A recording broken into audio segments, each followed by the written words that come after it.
Friends, welcome to my channel. So Pongal என்ற விஷயம் வந்து பார்த்தீங்கன்னா, இப்போ பயங்கரமாக செலிப்ரேட் பண்ணப்பட்டு வருது. ஸோ எதற்காக பொங்கல் செலிப்ரேட் பண்ணப்படுது அப்படின்னு சொல்லிட்டு நிறைய பேருக்கு இப்போ வரைக்குமே தெரியாது. ஸோ இப்போ இருக்க 2K கிட்ஸ் எல்லாருக்குமே. ஸோ அதை தெளிவுபடுத்தும் வகையில் தான் இந்த வீடியோ இருக்கும். ஸோ பொங்கல் எதற்காக கொண்டாடப்படுதுன்னா, ஸோ தை திருநாள் அப்படின்னு சொல்லுவாங்க. அந்த நாளில் வந்து விவசாயிகள் அவங்க விளைவிக்கிற நெல்லை, முதல் நெல்லை ஸோ கடவுளுக்காகவும் அந்த நெல்லை போட்டு பொங்கல் படைச்சி, ஸோ கடவுளுக்கும் சூரிய பகவானுக்கும் நன்றி சொல்லும் வகையில் ஸோ அதை கொண்டாடுற வகையில் உருவாக்கப்பட்டது தான் பொங்கல். அது இல்லாமல் அந்த கால்நடைகள் எல்லாருக்கும் வந்து ஸோ அந்த பொங்கலை படைப்பாங்க. ஸோ இதை பேஸ் பண்ணி உருவாக்கப்பட்டது தான் இதான் மெயின் ரீசன்.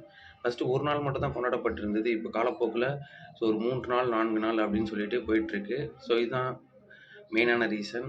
ஸோ இப்போ இருக்கிறவங்க எல்லாருமே தெரிஞ்சுப்பீங்கன்னு நினைக்கிறேன். ஸோ தேங்க்ஸ் ஃபார் வாட்சிங் திஸ் வீடியோ.